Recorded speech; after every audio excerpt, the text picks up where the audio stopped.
because it wouldn't get messed up too much.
Hey there, welcome to OnSet. 2 minutes early, no extra charge for that. We'll cut off 2 minutes from the next one.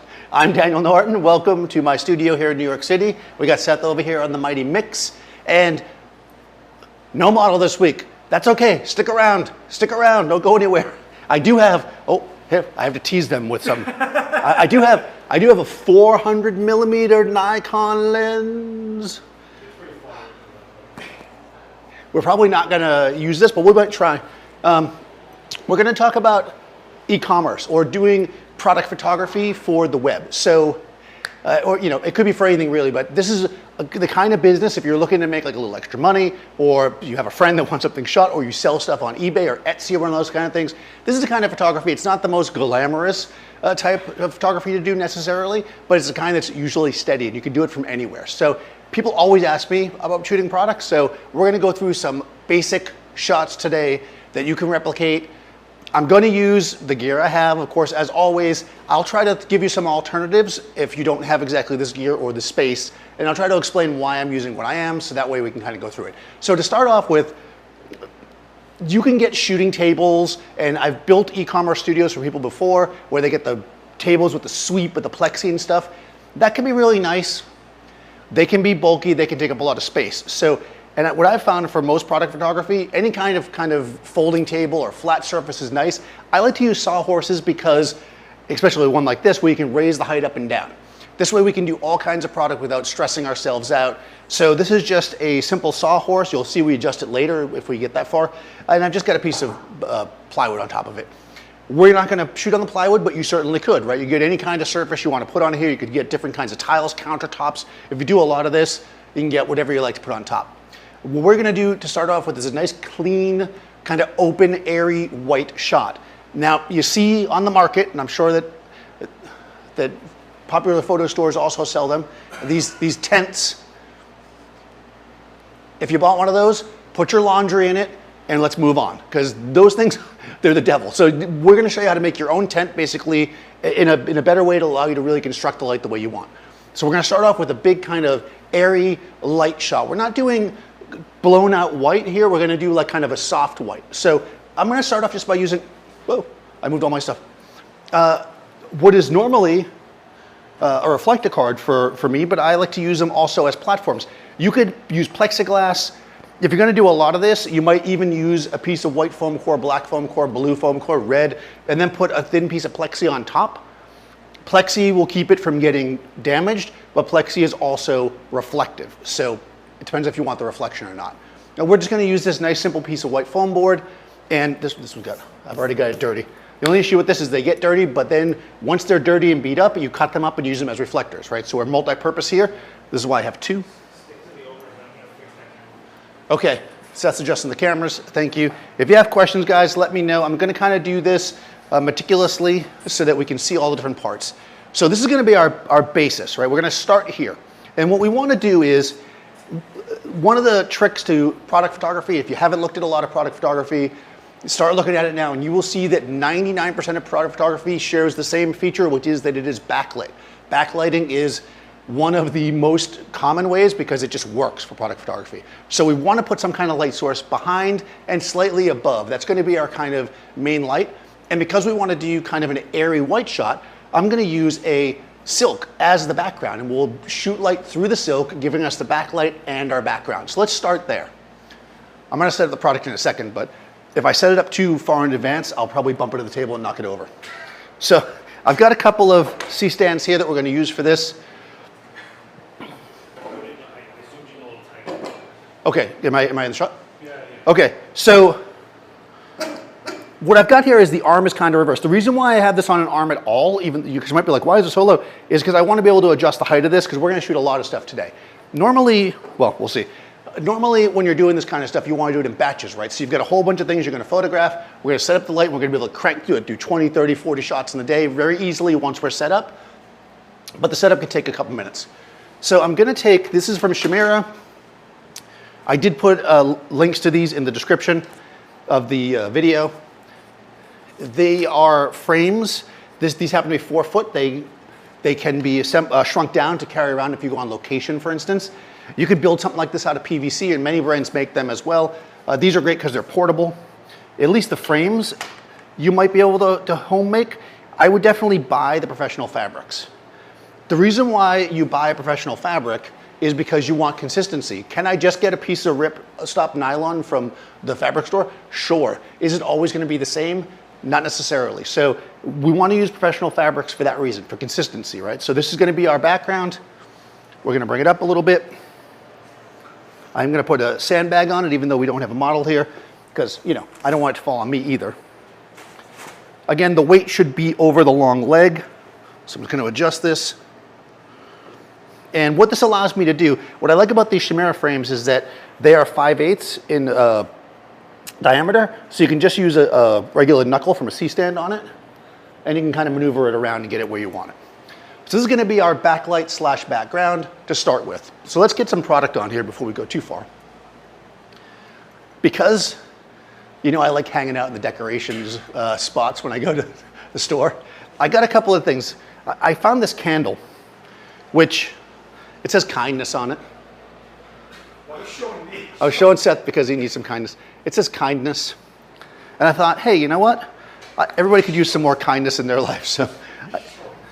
Also, it's like a little bit of an off-white, so I thought it'd be a bit of a challenge, right? And just because I like to challenge myself, I also am going to do glass, because that's another thing we get talked about a lot. And I've got this glass here, I've got this candle, and I thought, hey, you know what? We'll stick them together, that could be kind of cute. It's a little empty, so I bought these little, these are literally called vase fillers. Vase filler. I don't know who came up with this idea, but that is $1 million idea. So we're going to put these little things, they look almost like dried flowers, inside of our vase to give us some little style. And then we'll put our candle on top. Now you got a good little setup, you know, if you want to have a very tranquil home. And this is going to be our basic product. I'm going to jump in here through the camera and just line myself up. I'm using the Nikon Z6ii. Yeah, I'll do a live view. This is a Nikon Z6ii. It has the macro lens on it, the 105 macro, I think it is. It says no camera. This is the 105. It says no camera here, so let me try this again. Got a little tickle on my throat here. Let's see if we lost the camera, which usually happens right before you go live. Oh look, and a phone call. All the fun things that can happen all at once. No camera available. It's not even looking for it, guys. Not even looking. Seth is over here taking care of business. Thank you.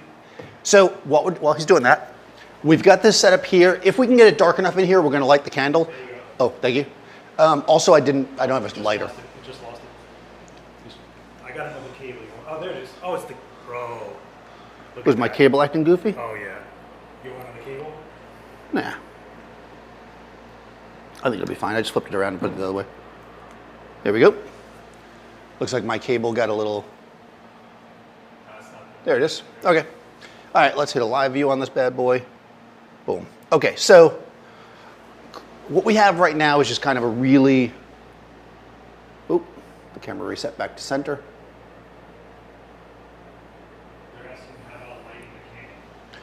Yeah, we might light the candle if we have a lighter, which I don't know if I have a lighter. We have an electric stove. We have an electric stove as well. So if we can find a lighter, you don't have a lighter, right? I don't smoke. I always forget about that. I don't need to light a lighter. If we can light the candle, we will. And if not, then that'll be a whole other video. But anyways, we got the candle.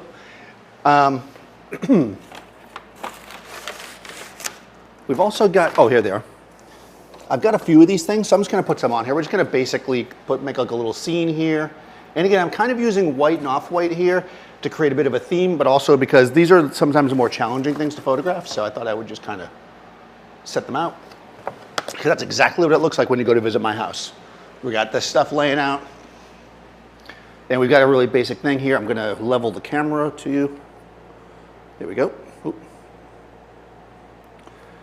Man, I used to carry this little level in my pocket all the time when I was back in the day. Now it's like built into the camera. So convenient. Okay, so anyways, we're at 200th of a second, 5.6. We're at, for some reason, 200 ISO. We're going to go to 100 ISO. And we're going to make a photo before we start. And we're going to see what we get, which should be a black frame. Because what we don't want is any of the light in the space to affect our shot. This is still the same for the product or not, especially if you're photographing glass. One of the trickiest things about photographing glass is that if you are in a space that you can even see here, you can see reflections in the glass from the light that I have in the room. We want to get rid of all that. That way we're controlling our reflections. So that's real-time exposure. Oh, that's the real-time exposure. Yep. So boom, and then there's that. Perfect. Thanks, Seth. Okay, so I'm going to take this here. Now, this might be hard to see, so hopefully not. I'm going to take this B1X, Profoto B1X, and the trick here is to get it at the same angle as the background, like to tilt it down at the same angle. I'm going to put the modeling light on. I want to get a nice even shot. Now, some of it's going to go past, which is fine, because we'll get some bounce in the room.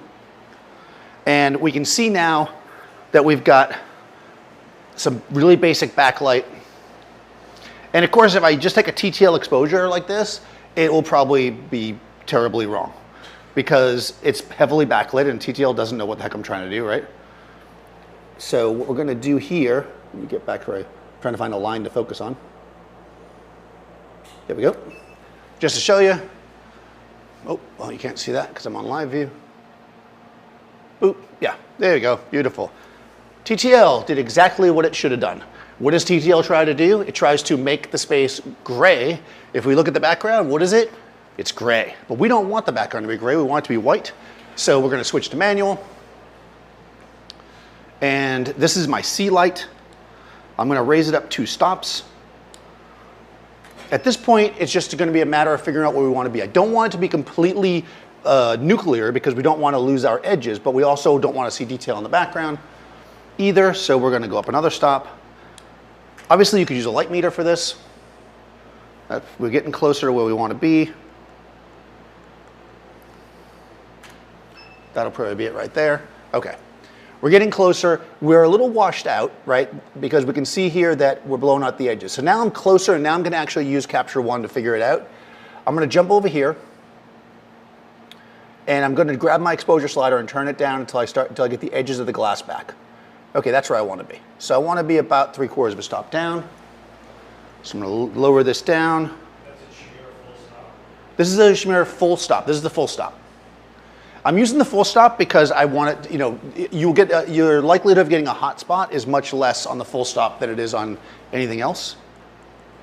You could also use a softbox for this. The reason why I like a frame is twofold. One is that it's larger, so for backgrounds it's nicer, but the other reason why I like a frame is because you can see light is kicking around, and since I have a white space, I'm using that to my advantage. It's filling the space with a little bit more light. Okay, now there's lots of things you could do here. You could just put a reflector up or something. For what we're gonna do, we want more detail and more control, so instead of, remember I mentioned the tent before, instead of doing that, we're gonna use a secondary light source. So I've got another, which you probably saw earlier, I put a C-stand here. And we've got, I'm trying to think of where they might be. As I'm doing this, I'm thinking about where a lighter might be in my life. I might actually have one, but it'll require me to run off the set for a second. I already looked in there. I looked earlier, and then we went out and got smoothies. A very delicious smoothie at that. Oh, back there? Oh, no, I don't know. Yeah, I had this blueberry smoothie. It was really good. You know, berries are good for you. Give you a lot of,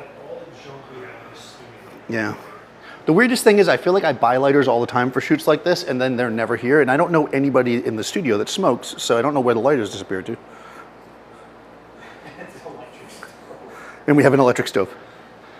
Yeah, you can never see it in the video, but there's a stove here because one of our studio mates is a food photographer. And inevitably, people come to the studio and they go, "Do you live here?" Yeah. It's like, I can't afford to live here. This is in Manhattan. Okay, let's see if this falls over when I run over to get the sandbag. All right, so I'm gonna sandbag this guy out. Now, again, if you're building a studio and you're gonna leave it set up, you could always use 2 stands to make this a little bit more balanced, but being that we're doing a live stream and I wanna do several things, we're gonna just kind of start real simple and get this thing in place where we need it to be. And again, it's just the beauty of these frames is they just grab right into a knuckle on your arm. So nice and easy like this. So now the reason, again, remember I mentioned tents before? The main issue with a tent is that it's, you know, the idea is blocking the light. It's basically allowing you to light from all sides, but you want to be able to controlling it into your space.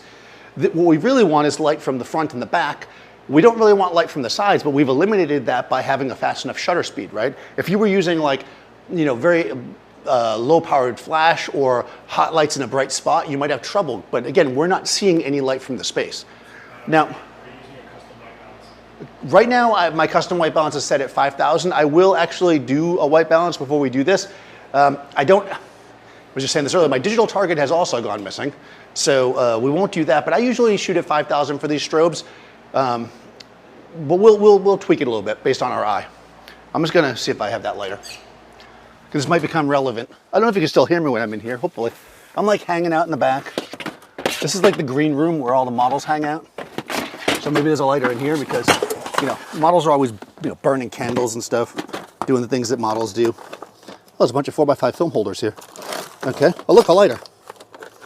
Okay. All right.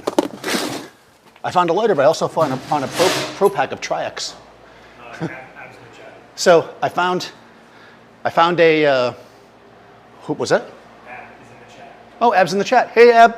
Ab's probably wondering why I'm not using a light meter. Sorry.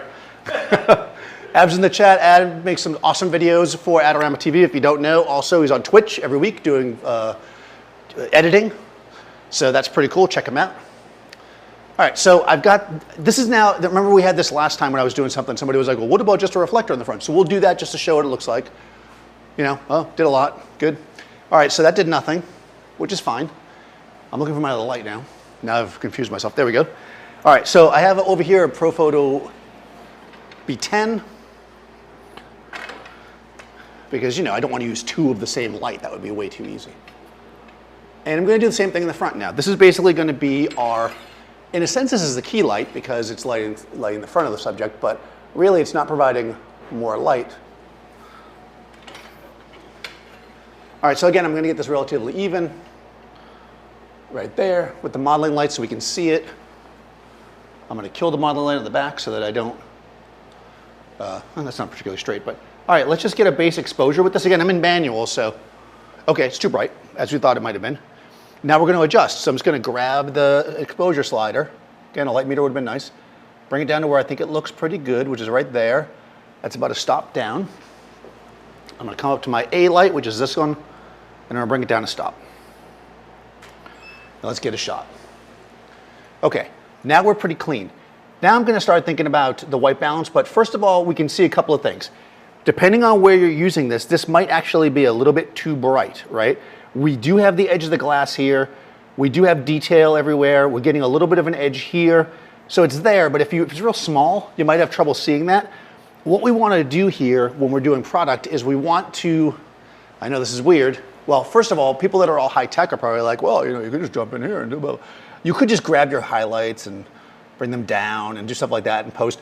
But that's going to affect everything. I could paint them in, there's all kinds of things. But what I always do, even though it's maybe old fashioned, is I always bracket because why not? Pixels are free. I have this exposure where I like it. I'm not going to change the camera settings. I'm going to change the light.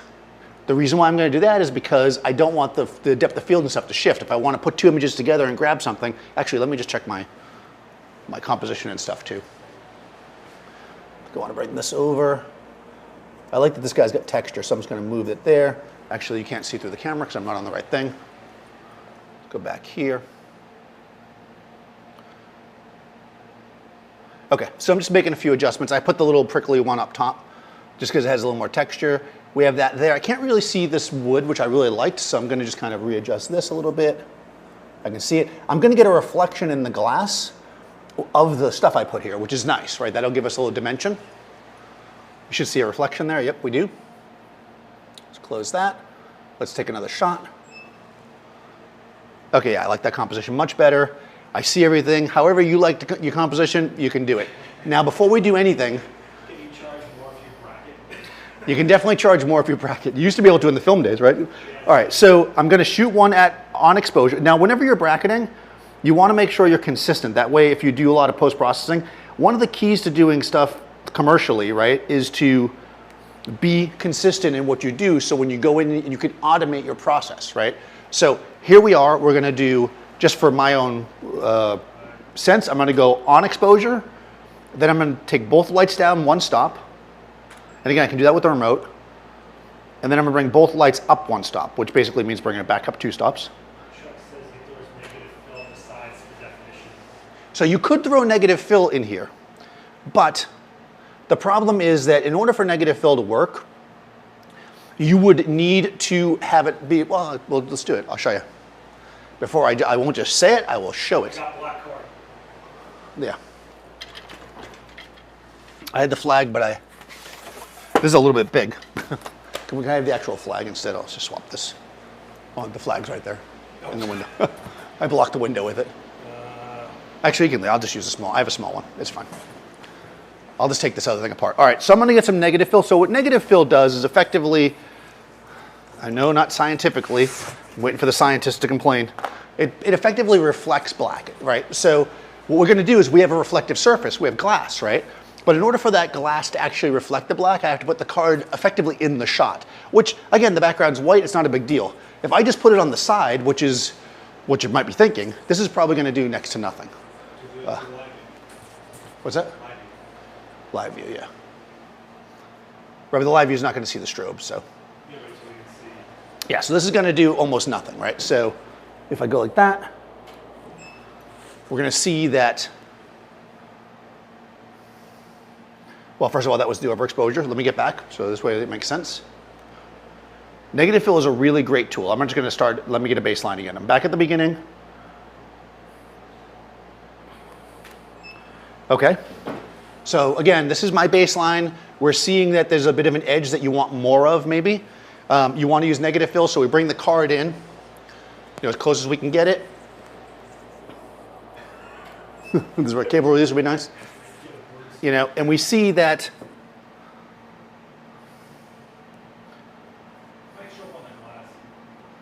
it's doing a little bit. If we wanted to really make it work well, we'd have to put the negative fill in a place where it's actually going to reflect, which means more or less in front, which I think is going to be hard to do and not have it to be in the shot. Let me actually take a look. That might work though. Yeah, I mean, it's about the same.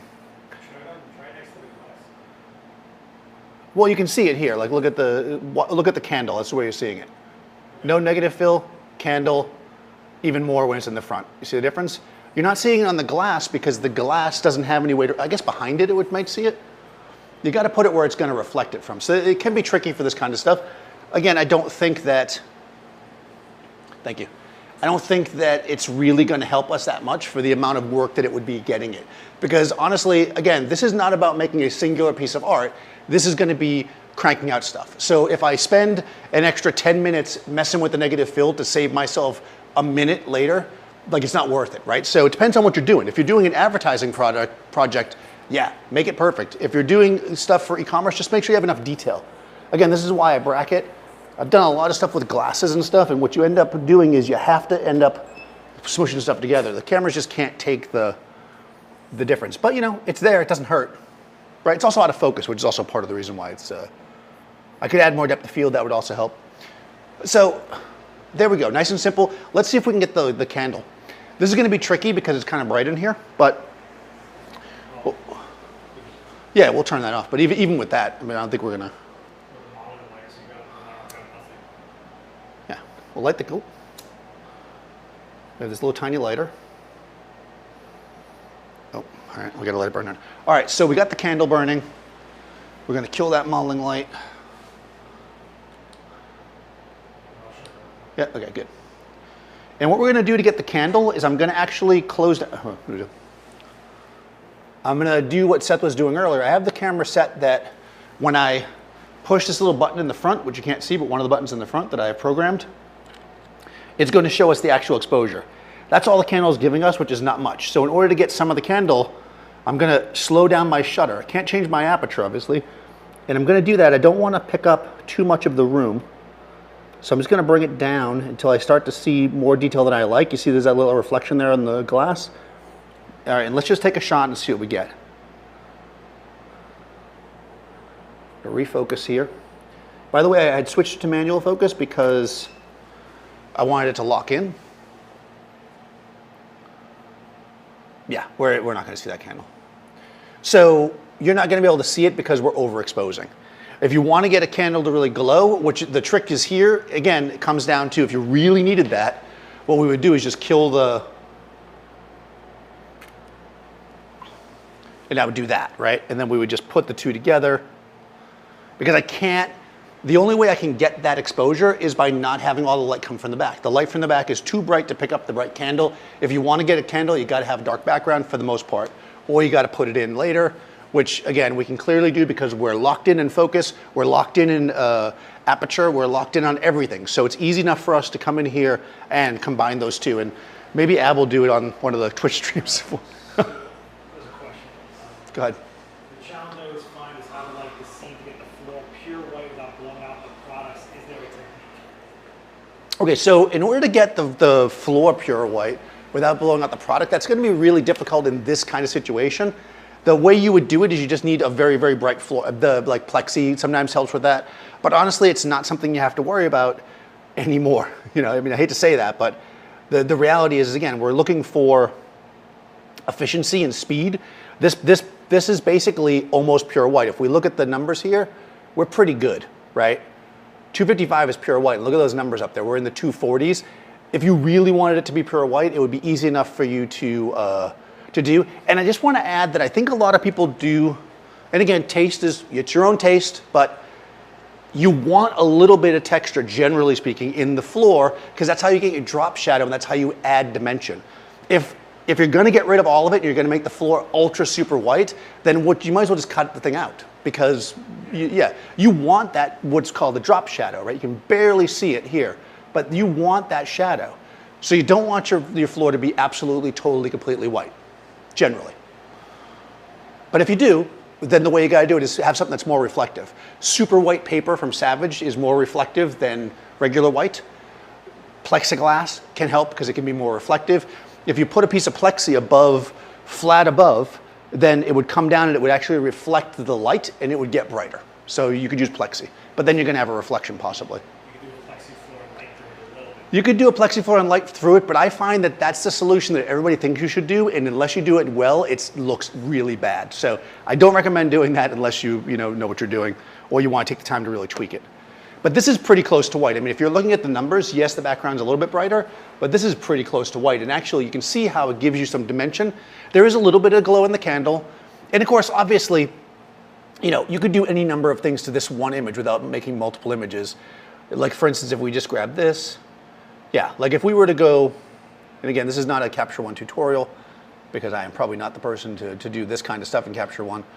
But if we were to take like one of these brushes that Seth just turned me on to, and we grabbed, let's see, Shadows Recover maybe, and we just kind of paint this on. Maybe Shadow Darken, yeah. You can see that it's like, well, that's just the red from the paintbrush right now, but hold on a second. I'm trying not to get, again, this is not a Capture One tutorial. You can see you're just starting to get more and more of it there. I want to recover it more there. And then we can go Shadow Darken. Are you trying to darken? I was trying to bring back the detail in the shadow so we can actually, it is getting a little bit darker. You can see now it pops out a little bit more. If I take away that layer, you can see the difference. It's super minor, right? You'd have to spend time doing it. To me, honestly, the fastest way to do it would be to grab this thing and put them together, in Photoshop and just drop it in like that. Because the other thing that you're getting here, I mean, you can also do, if you don't want to do just the candle light, you could also just turn off the background light and do that as well. So again, different ways to do it. When you're shooting product, you don't want to, it's not like a portrait, right? It's not like every frame is a unique image. When you're shooting products, you can put things together. I've done stuff for companies that had stuff written on bottles and they want more of a shallow depth of field look. So you actually focus on each bottle separately and then they just tighten up the letters on the bottle so they're not like out of focus. So there's lots of stuff like that you're gonna want to do in post, but for a quick shot on white, I think this is pretty good. And this is great because this works for a lot of different things. We could shoot any number of products like this, and they'll all work. Like, pull my candle out. Oh, I could have got smoke. Everybody's so obsessed about smoke on the other one. For instance, let's say, because here's another one that you get a lot of people asking questions about. Let's say that you had a pair of sunglasses, right? Oh, my God, I photograph people with glasses. There's a reflection in them all the time. I can't forget. Well, I mean, remember that the reflection is just a reflection of your light source. It's all about placing the light in a spot where it's not going to reflect. So if we take something like a pair of sunglasses, and obviously they're much smaller, right? So we could keep the same setup, but let's just say we get in a little closer. I'll raise this up a little bit so I can get under it.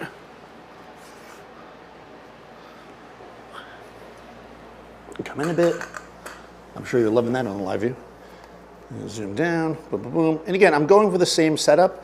You clearly can get the background completely white. You can do anything you like. I find this is a nice setup for the e-commerce because it gives you that white that people like, but it doesn't have that like starkness. It looks like somebody just like cut it out. It still has a little bit of dimension to it. Okay, we're gonna go like something like this. I'm just kind of putting them in there. We're probably cropping closer. This is a fixed focal length lens, so this is the 105 macro. I don't want to get too close because I'm going to lose all my depth of field.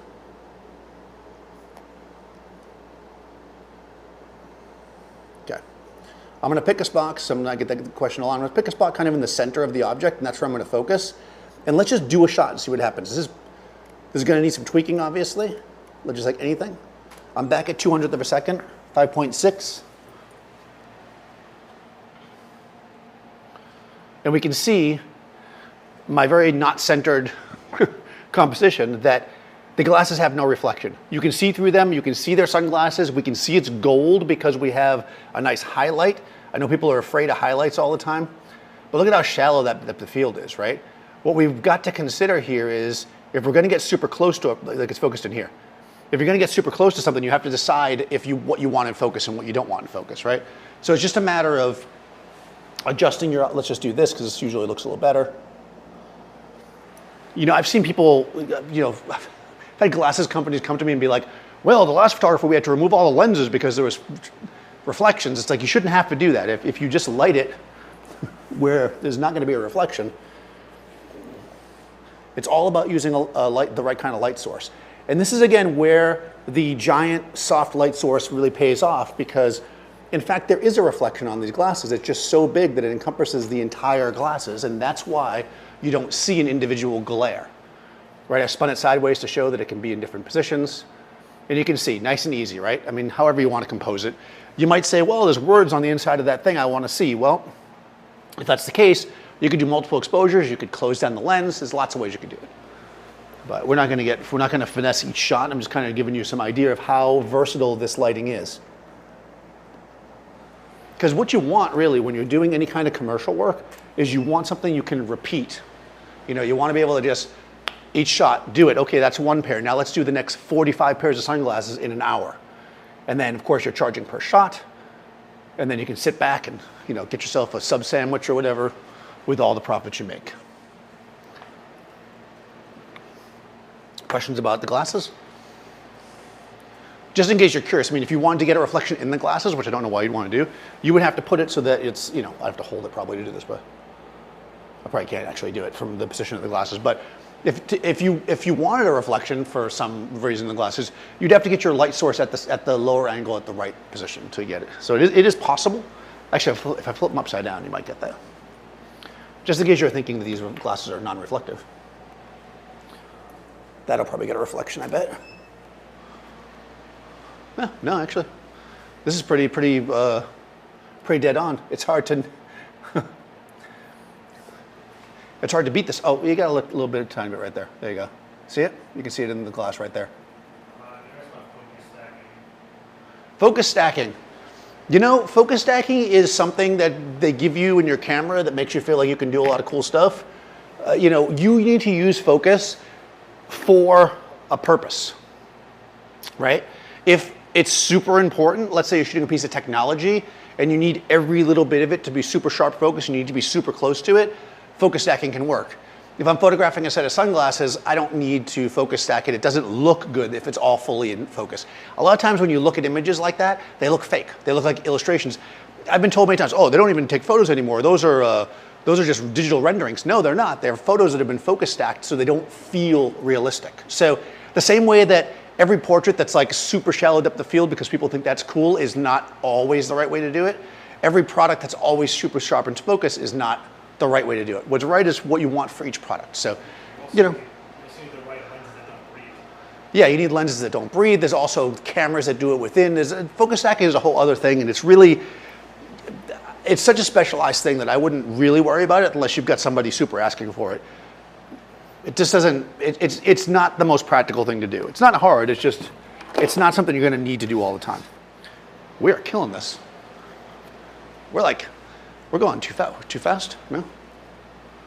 Without Marissa here to distract me, it's much faster. Seth, you need to distract me more. I'm just waiting for the chat to catch up. Okay, so anyways, focus stacking, yes, no. You could do it. My opinion on that is this. If I'm shooting a lot of product photography, which goes against how I normally shoot portraits, I usually look for a camera that has a lot of megapixels. And what I normally do is I just back up. Usually if you back up, you'll get more depth of field. That's an easy way to do it. Then you just crop it. You don't have to worry too much about it. Focus stacking is just even more stuff to have to worry about. So it's not something I usually do, but it is a very interesting and specialized thing that you can do. Let's do one more real simple thing. So I talked about how the reason well, you can see me when I do this, right? I'm gonna take this sawhorse, and one of the reasons why I like a sawhorse, or this style of sawhorse anyways, is because it's height adjustable, right? So here I am in my studio, I've just done my 45 sets of sunglasses and my candles, and you know, again, I'm getting paid by the shot, and I'm on a roll here, and I've got some stuff that's gonna be, I wanna shoot over top of, right? I wanna shoot like clothing or something, like I have some kids' clothes that I brought in. And this all works the same if you're doing like adult clothes as well, but you just obviously need more space and more height. But for the purpose of this demonstration, I'm going to use a small piece of clothing, a child's piece of clothing. All right, it's clothes for my Muppet. But, all right, so this allows me to get lower, okay? Yes, my light has changed a little bit. We'll adjust for it. But before we do that, let's grab our card. Again, still using the same card, nice and simple. And let's get a product in here. Now, you can do this a lot of different ways depending on what you're photographing. You might want to get an angle on it, but let's get above it, because I always find that to be fun. I'm going to close this. Put the camera there for a second. All right, so this is people ask me this all the time, so now you're going to get the full thing. This is my tripod. There are many like it, but this one is mine. It's a Manfrotto 055.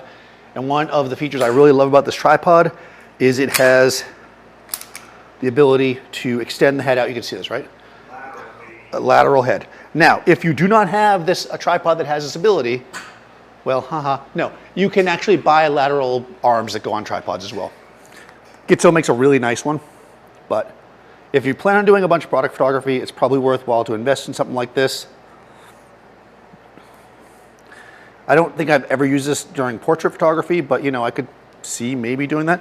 So what we're gonna do is we're gonna put the camera in a position above our product, and then we're gonna shoot down at it. So again, I'm not gonna use that lens because it's gonna be way too long for what I'm doing. I am gonna need a sandbag for this, because you can see in order to get close to it, I'm gonna put the legs this way, which obviously puts my camera in a precarious position, which we don't want to do. You only put the camera in a precarious position if it's not yours. Like if Seth was loaning me his camera, it'd be completely hung out there. But my camera, we're not going to do that. You do that too. Yes, yes. It wouldn't be the first time that I've dropped Seth's equipment. Okay, so I know this is terrible. I'll have to clean my sensor after this. Thank you. Ah. So he's getting his hands in there. All right, I'm back to my 24 to 70 because I want a bit of a wider lens for this. And what I'm going to do is I'm going to come in. Can you use a C-stand for lateral? You could use a C-stand for lateral. I wouldn't. Using a stand is not the best way to do stuff for cameras. I mean, you'd have to rig the head onto something. I think I actually made a video where I did that, to be honest with you, but it wouldn't be my first choice. It's not impossible, but it wouldn't be my first choice. Okay, so one thing you can do with tripods is have the legs at different lengths. So I'm going to go like this. And I'm just going to sit it up here because it's easier for me. I know my product's small enough that this shouldn't be a problem. Of course, you know, because I was joking about that, now I'm probably going to drop my camera, which would just be sad, but it'd probably get us more views. So if that's a sacrifice I have to make, I will do that for Adorama. All right, let's turn this back on. Oh, I need the cord again so you guys can see what I'm doing. So again, I'm keeping the light mostly the same for these. I am going to mix it up a little bit at the end. I have an idea for something a little more stylized, but... And again, you could use soft boxes for this stuff. Just keep in mind that you want to get the relatively large soft boxes. Bigger is going to be better for sure here. I'm going to have to roll this thing closer to me, I think. Huh. I moved everything further away in order to get it better in the camera view, and now it's hard for me to reach. All right, so this is probably going to be a mess, but we're going to do it anyways. You don't this is bad safety, so don't do that. But I can't move everything because we're doing a live stream and I can't move around my stuff. If I move this, it's wired into that, so I don't want to pull. No camera yet. Okay. Turn the camera on. Okay. Camera's on. See it over there. This is probably why my cables are all screwed up because I do stuff like this. There we go. All right, let's go like this so you guys can see. Boom. All right, crooked, of course. You guys can start taking bets now on how long it's going to be before I trip over that thing. All right, so we're going to flip this up so I can see what I'm doing better.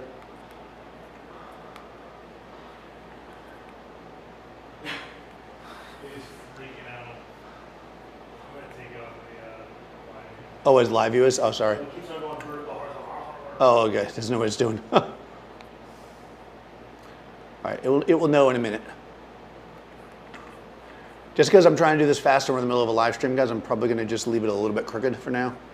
I apologize, but obviously if you're doing this for a client, you want to make sure that it's as perfect as possible. Yeah, exactly. This is not what you want to do with the tether, that's for sure. Well, because I got the camera in a weird position. I'm trying to get it as level as possible. The vertical horizon. I want to say that I do. Virtual horizon. Wasn't that a movie? That was oh, no, you don't. Look. Not coming on. Isn't that it? This thing? Yeah. It doesn't know where it is though, because it's like, why are you heading me this way? Yeah. That doesn't look like that, right? No, something looks weird. Yeah. I do not know why, but I'm not going to worry about it. As long as we can get the shot, that's what's important. This is totally leaning forward. I will deal with it in a second. Let's get a product on there so I can see, because I'm just looking at the table. It's not easy for me to do this. So I'm going to get my little shirt. Did I step on it? Oh, there it is. I have this little tiny shirt. Oh. This is a shirt that Seth used to wear in 1985.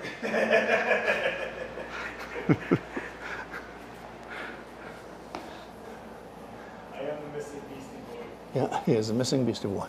All right, so. So it's upside down on stream. Oh, that's weird. Why is that? Yeah, I don't know what that camera thinks It is upside down. Okay, so you won't be able to look through, but it's fine. Let's just turn it off then for a second. That's so weird. Why is it upside down? Why is it doing that? What did you, I do not know why it's upside down. What did you do? At this time, the camera is very confused. It doesn't look upside down. I think Capture 1 is confused. Look. Yeah, Capture 1 is confused by the camera. The camera's right side up. Yeah. Right. That's so wild. Why does it do that? Yeah. Well, you're looking at it upside down. That's usually how stylists have to look at everything. So if you want to get, It says orientation default. there we go. Maybe that's why. All right, I'm gonna get it as level as I can. Yeah, we're almost there. It's upside down. Okay, so again, like most things, I'm just gonna take a shot and see what it looks like. It's not gonna be perfect out of the box because we clearly changed the light and stuff, but at least we can get an idea of where we're at. So it Yeah. shoots stills right side up, but Yeah. live view is upside down. Yes, it shoots the stills upside down, but the live view is upside down, yes. Okay. So, Technology. okay, so I am, also I should note here that I'm using my ball head because that's what I normally leave on the camera. If you're gonna do a lot of product photography, I recommend investing in a geared head. The Manfrotto geared head is like the best thing in the world. The geared head allows you to really finely tune stuff and get it real straight and stuff real simple. We want to get this as straight as possible. Okay, so this looks pretty good. Do you want the grid on your screen? Would that help you? Putting a grid on? Like the third screen? Yeah. You want to do it? Yeah, thank you. We're going to turn the grid on so I can level this as best as possible.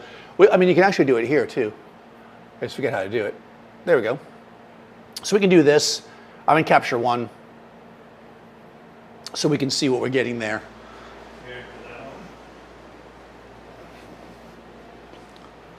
Yeah. I'm going to zoom in a little bit. One of the questions I get a lot is, when you're using a big light source like this, people are always like, well, aren't you going to throw a shadow? Because I can see like shadows of myself on the thing, but the reality is when the flash fires, it's not going to be an issue. And ideally, you want to have somebody helping you with this so they can be adjusting while you're looking through the camera. But again, for the purposes of this, we just want to get it pretty close. All right, so we're good here. I'm going to take a shot again just for composition. I zoomed in a little bit. The camera's not completely flat, but it's good enough for now. So this is a little bit dark. Okay, again, this comes down to that whole thing, right? How we're going to get the background completely white. Here's a situation where you might want to. However, in order to do it, you're going to have to overexpose the product. So here we're going to get it as close as possible. What we want is a separation, right? We want enough separation here so when we drop it into something like Photoshop, oh, there's a string there, then we can just say select subject and it will just cut it out. I mean, it's like the technology is there that we don't have to worry too much about it. If you were shooting something that was really light, like if this was a white shirt, we'd want to put a black card underneath the side, like how we did negative fill last time. It's not going to do much with a gray shirt, but for a white shirt, it will make a difference. So let me jump over here, and I'm going to grab my exposure. I'm just going to bring it up a bit until we get the shirt where it looks to my eye. Right, that looks about right. Okay, so that's about half a stop. So I want to make an overall half a stop adjustment to my exposure. But I also don't want it to look so flat. I actually put it down there in a bit of a, imperfect way to get a little texture to it. We don't want it to just be flat like somebody drew a picture of it. So in order to get more texture, what I'm going to do is I'm going to turn up the backlight, which is going to give us shadow coming down. We want to remember that when somebody's looking at a shirt, the bottom of the shirt is down. I cannot tell you how many times I've gone to people's studios and taught them how to do product photography, and I mention this every time, and then they do a whole shoot with the lights on the wrong side, and it just looks weird. You do not want the shadows from your shirt going up. They should be going down. So make sure you keep that in mind when you're placing your product. So I'm going to take this backlight, and I'm just going to walk up to it. I'm just going to turn it up. Actually, I'm going to turn it up one full stop. And then we'll adjust it down if need be. Okay, yeah, I think that's pretty good. Okay, so we can see now we've got the brightness that we wanted, and we can also see that where there are shadows, like right here, as opposed to, you can still see them here too, but see how they're flatter? We're getting a bit more shadowing, and if you wanted even more, we could turn that backlight up again. That's in the C group, right? So we could take the C light and bring it up. Let's say we'll take the A light first, which is this light in the front, and I'm going to turn it down half a stop. And I'm going to take my C light, which is the backlight, and I'm going to turn it up half a stop. And what I'm trying to do here is achieve a balance where I see shadow going in the right direction, but I still keep a decent exposure. Right? And then there we go. Now, of course, again, you could do like a custom white balance if you felt like that white balance was a little off. I actually think it looks pretty good. But, because again, this foam card, you're getting you can see the numbers here. This is not stark white, right? We're getting some color in it, and this foam card is not perfectly white. It is actually kind of a bluish color. So I'm going to try to flatten this. I hate that it's not level. Let me just level this. Basically asking, is e-commerce just going to always need retouch rather than perfectly down? Yeah, the vast majority of product photography you do is going to be a trade-off, right? Or any photography really is going to be a trade-off, right? If you think about the type of photography that e-commerce is, like this kind of stuff, you're only looking for one shot. When you're kind of balancing how much work do I want to have to do in post, you want to consider, if I do a set of portraits of somebody and I shoot 50 individual exposures, I don't want to sit there on the 50 individual exposures and cut something out of the background or fix this thing on their shirt or whatever. That's way too much work. This is going to be one picture. So this picture is going to have to be tweaked no matter what. They're going to be putting it online no matter what. This would take all of 5 seconds to go into Photoshop and hit select subject, reverse selection, delete, and it's white. To try to get the like lights coming up from underneath or other kinds of things that people might have had to do in the past would just be a complete waste of time and spend way more time than is worth, because you're probably getting, this project might be like $1,000 project, but you might be photographing 100 shirts. So each individual shirt is not worth that much. It's the overall, I can do this project in 5 hours or 4 hours or 2 hours, whatever, and that's how you're making your money. So the answer to that question is, and this is true of all photography, is how much you have to do to it depends on, you have to think about, how much post is worthwhile when you figure out how much you're getting paid, right? So that's my answer there with a very non-direct answer. Now, I was standing in the light, but I'm going to turn it up a little bit. I moved the shirt a little bit because I was frustrated that it wasn't level, and if you haven't noticed by now, I'm a perfectionist. Usually not. I need my Beastie Boys shirt to be bright. Okay, so once again, we're going to do a series of exposures. This is overexposed by a stop. The first one was the proper exposure, and then we're going to come back down. How much megapixels is enough for studio photography? What's that? How much megapixels is enough for studio photography? Okay, so how many megapixels? Phew, that's a good question. It really depends on what you're going to do. I find that with product photography, you generally want more. You know, especially if you're shooting detailed stuff. Jewelry, you're going to want 50 or whatever, maybe even 100 if you're doing like real fine jewelry. You might want 24, like this camera, if you're doing stuff like this. Like this is going to be, you know, small on something, so you don't have to worry too much about it. So it depends on the product you're doing, just like everything else. And again, all this stuff adds up. If you're shooting 1,000 units a month or 5,000 units a month, and you're using a 50 megapixel camera, and you're delivering, you know, images that are super small for the web, you know, yeah, hard drive space is cheap, but you know, how much do you really need to do, right? So you want to really consider that as you're going through it.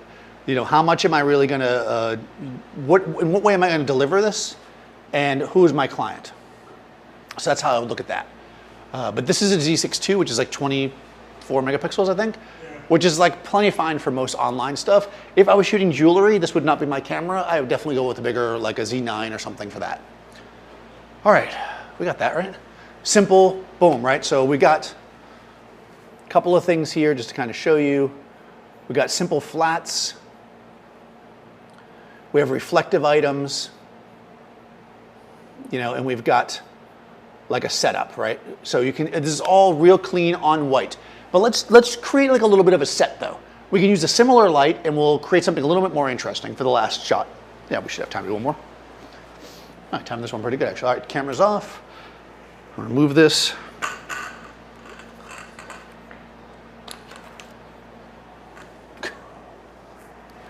So what we're gonna do here, let's go back to where we were.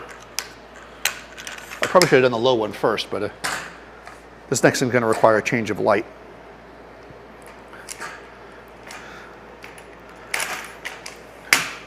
Wow, I actually did that really seamless. I usually look completely crazy trying to put that away.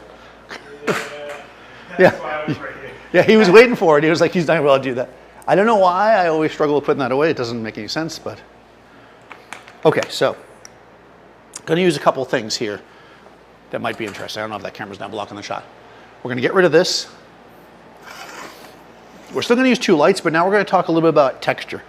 Again, normally you wanna do stuff that you can repeat, right? So your on white stuff is really useful. On black would be exactly the same. But sometimes you want to create a shot that's going to have a little bit more going on.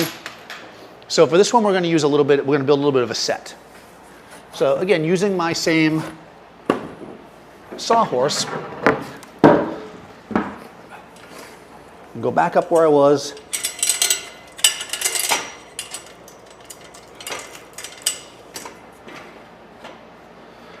You know, as far as the height of this, I usually try to set it so that it's a little bit like below like a normal table height or right around table height. That way you're not like having to reach up really high or down low. Just makes it easier for me anyways. Okay, so we're going to go on this. Again, this is just a platform. And what I'm going to use here is some kind of manufactured backgrounds that we've got here in the studio. This is like a fake tile thing. I mean, if you're doing a product studio, you might want to just build some little things like this and keep them, especially it's for a project. But these are super convenient when you have to whip something together. So we're going to grab this. There's that little black card I had. There it is. Yeah. I'm going to build a little, I'm just going to build like a little bathroom scene, if you will. Or, yeah, bathroom scene. This is like a brick wall, you know. Again, simple. I'm just going to clip it on here using clothespins. Because we've got some bath items, some soap, basically. Got this guy ready. So we're just going to make a little set here.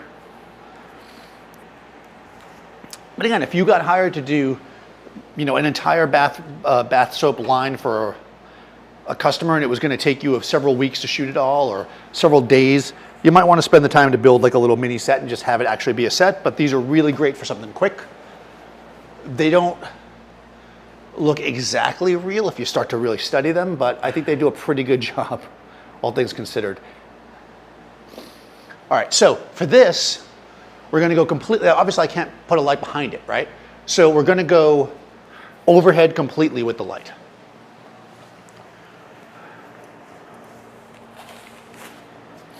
I won't light it from the front directly, at least not at first, because I want it to have basically, effectively I'm setting up the fill light or the room light first. If you've ever shot somebody in a location or shot things in locations like weddings and stuff or events, it's nice to like set yourself up where you know the basic exposure of the room and then you add your light to your subject based on what you want it to look like. We're going to kind of do the same thing here. Now again, for expedience, I'm just using one C-stand here. You probably should use two, just to keep this perfectly flat, but we're going to make it work the way we have it. All right. I am going to use it in a second, but not yet. All right, so I want to move this forward. So this is going to be our main light, right? We're going to effectively light our space with it. We want it to be fairly even, and I want it to come forward a bit. That way I have some light coming down from the front. You can't see it now, right? I'm sure. Okay. I'm going to use the overhead.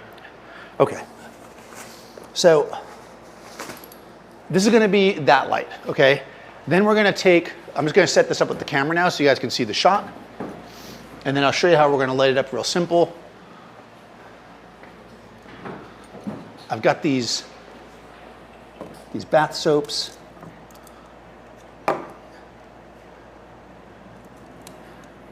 You know, the things I do for you guys, these are killing my allergies. You can probably hear me sniffling. Any kind of scented soap, it just kills me. And I like the smell of it. It just, my allergies just do not like it. So I cannot get a job working at Yankee Candle.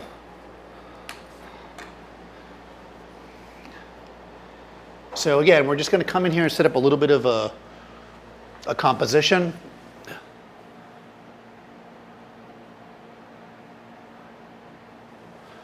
Probably going to be a little dizzy when I first start moving the camera, so I don't even switch that yet. But we're going to come a little bit above it, I think.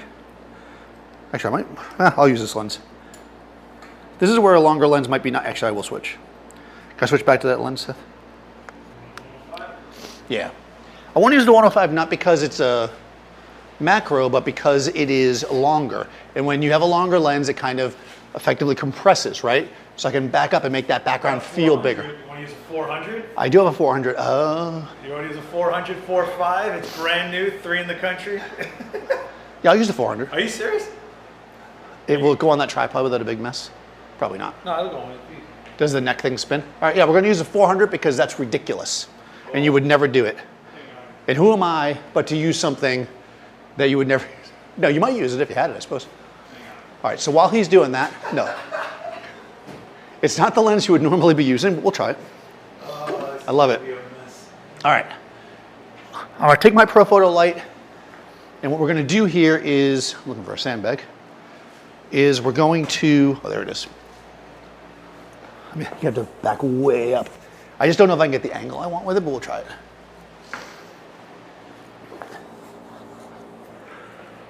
We're going to swing, I'm using the C-stand obviously.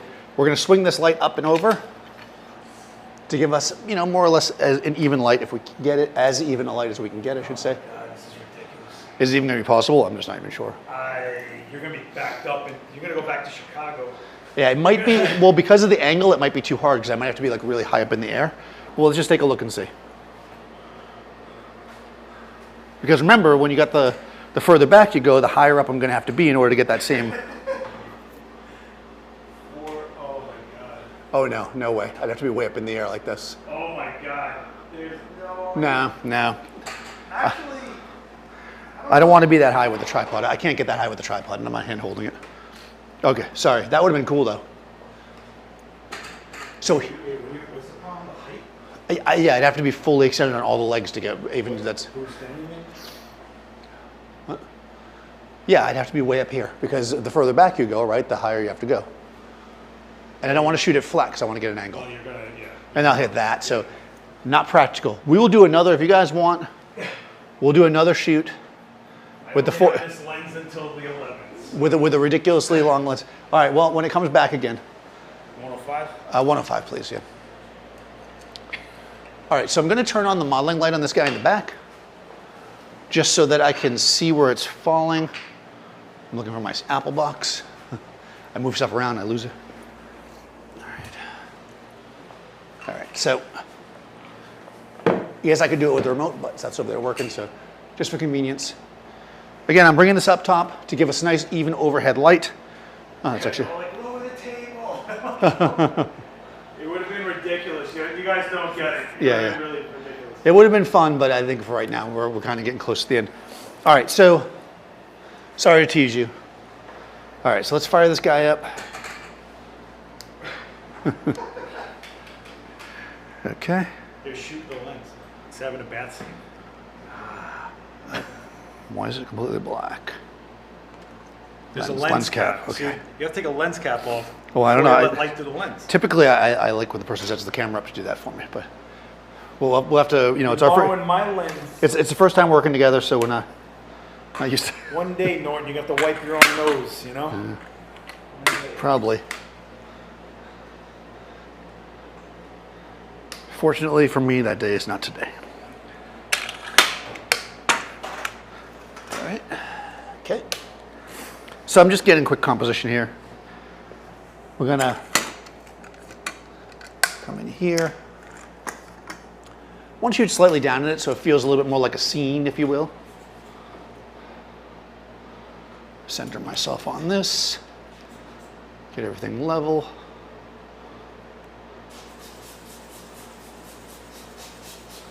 This is why having, again, that a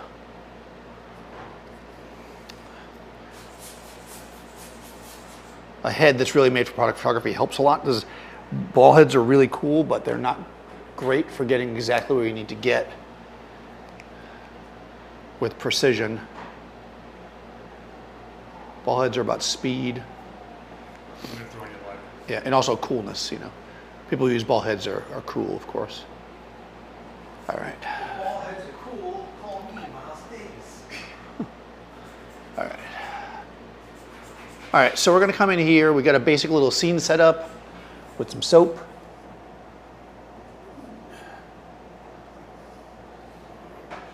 A little bit of depth. You could, like, you know, get the soap wet and lather it up or whatever, that kind of stuff. We've got this thing framed up.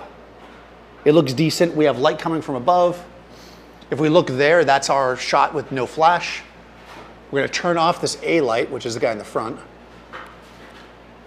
And let's just shoot with the light from above and let's see what we get. Looks a little bright. Because again, we moved everything in closer, right? So that's completely overexposed. And what we can do here is, we're in capture one. I'm just gonna grab my exposure slider and bring it down to where it starts to look about right.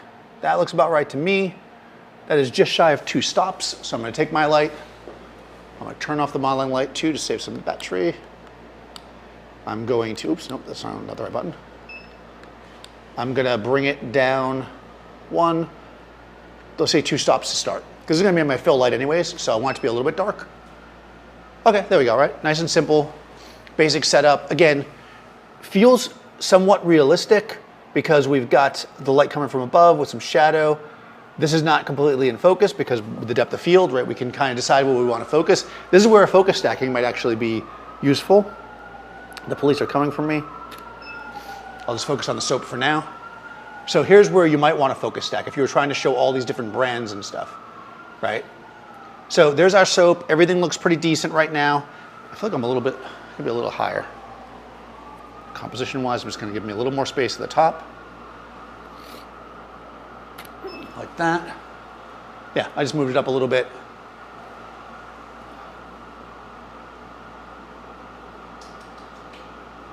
Cool, cool, just setting it up, getting my lines straight. As straight as possible anyways. All right, so this is now nice and basic, and again, this would work if we're just gonna do a bunch of different things, but I wanna add something a little interesting here. And a lot of times, I'll bust out my dado light and people are like, I don't have a dado light, Daniel. And I'm like, well, you can buy one on Adorama. They're, you know, but Seth said that's not good enough, and that I have to come up with a different solution. So for you, and only for you watching today, we're going to use a cookie. So Chimera also makes a frame that holds a cookie. So this right here is just a kind of your standard breakup pattern. I don't have like a window pattern or whatever, but you can get all kinds of different patterns for it. I'm just using the standard one because that's what I got. I'm going to throw a sandbag on it. Thank you. And again, it's all mounts the same way. It's the same frame. So everything I'm using today, as far as modifiers, is effectively the same system. It's all those Chimera frame panels, and I'm just modifying them based on what I'm trying to create. So I've been creating big soft light of different degrees. Now I'm going to create a little bit of a punchier light with some texture. So I'm going to take my light, my B10 over here, and what? I'm out of frame. Okay, so you can't see me, but I'm out of frame with the B10. Hopefully you can see the light as I shoot it through. We'll kill the overheads. I'm going to kill this light from the back.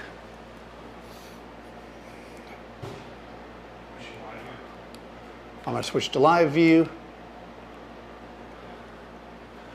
Okay, thank you.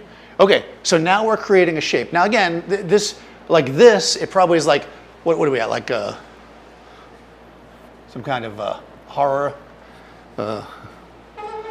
Alfred Hitchcock Presents, you know, kind of deal. And you wouldn't necessarily use it just like this, obviously. We're going to actually adjust it, and you can see all I'm doing here is I'm just moving the head around and the cookie. And depending on where I move the head and the cookie, and also the distance of it, is going to change how sharp it is, how big the pattern is. You can see I'm just moving it around. So I'm going to get it roughly where I want it. And here, I'm going to now turn off my overhead light. And I'm going to switch to TTL for a second. And I'm just going to make a shot. Okay, this is using just the hard light coming through the cookie. And what we're going to look for here is a balance, right? So this in and of itself, again, is probably too harsh. It's not covering everything we want to cover. It doesn't give us everything we want, but it does give us some kind of texture. That shadow's a little high. So I'm actually going to raise this up a little bit to lower that shadow.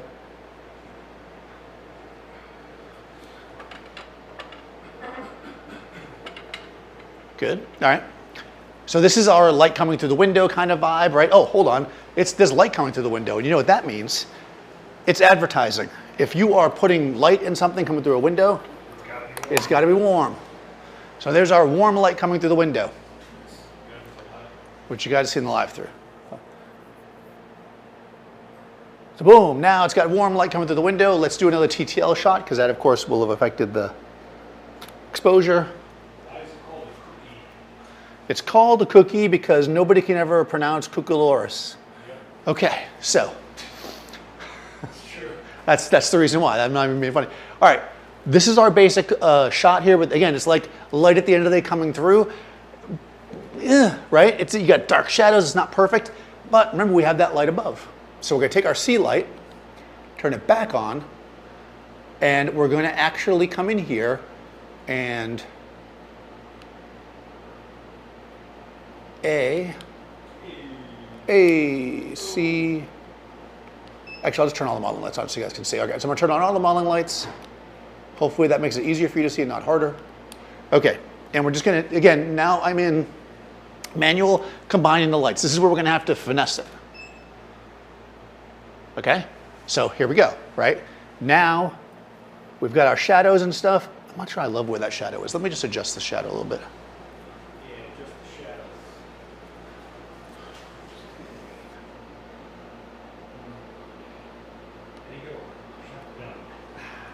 Yeah, I want to actually bring that. I think the shadow's a little too harsh, so what I'm going to do is a couple quick changes. I'm going to raise my top light, and the reason why I'm doing that is because I want to raise this one, and I can't, there's not enough space. Okay?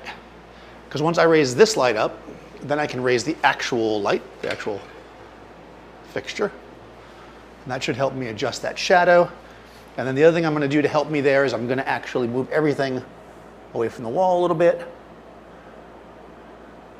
You know, sometimes I would get questions from people like, I'm doing portraits of people on location and there's a shadow on the wall. How do I get rid of it? Well, move the person further from the wall, right? And that will take care of the shadow if you have the space, right? We can see now that the shadow is now a long sweeping shadow instead of that like harsh shadow against the wall.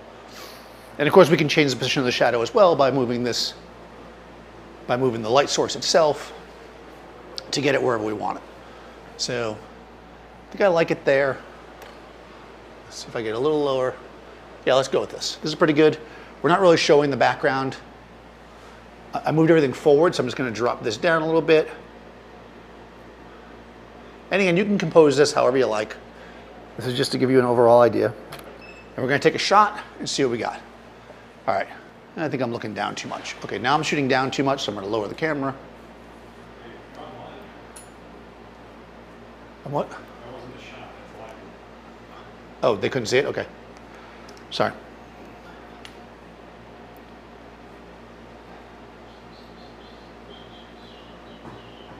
All right. Okay. Boom. We're going to take a shot here. Okay. So now am I on live view now, or am I on the shot? Okay. So we can see now that we've taken care of that shadow a bit. And again, you can get whatever, as much or as little as you want. Yeah. Sorry. That's not the shot. Okay. There we go. Okay. No wonder why. I'm like looking at it. I'm like, okay, we have to adjust.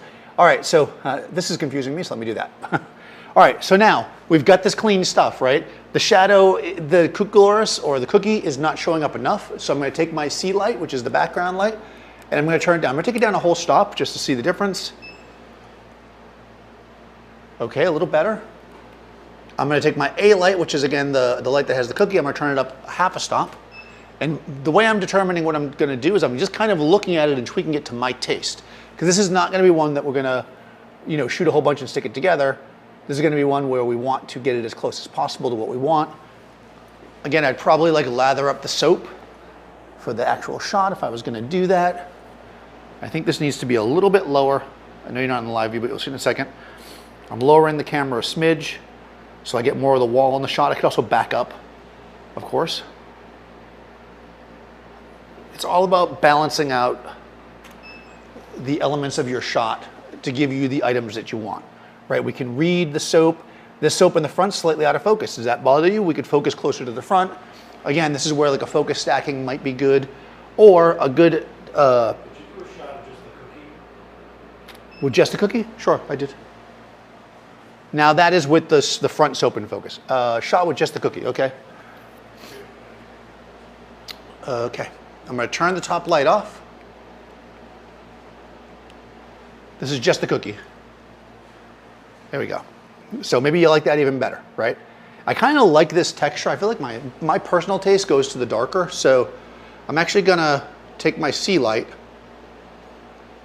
which is the fill light, and I'm actually gonna bring it down 2 stops. What I want to do is get this to the point, there we go. See how little by little I'm bringing it up, but I want to leave that texture. I kind of want to close down a little bit too. All right, so I'm going to take my,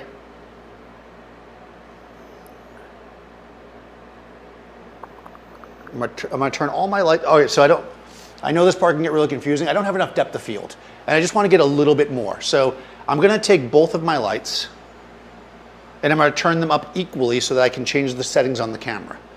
So I'm going to take both lights and I'm going to move them both up 1 stop.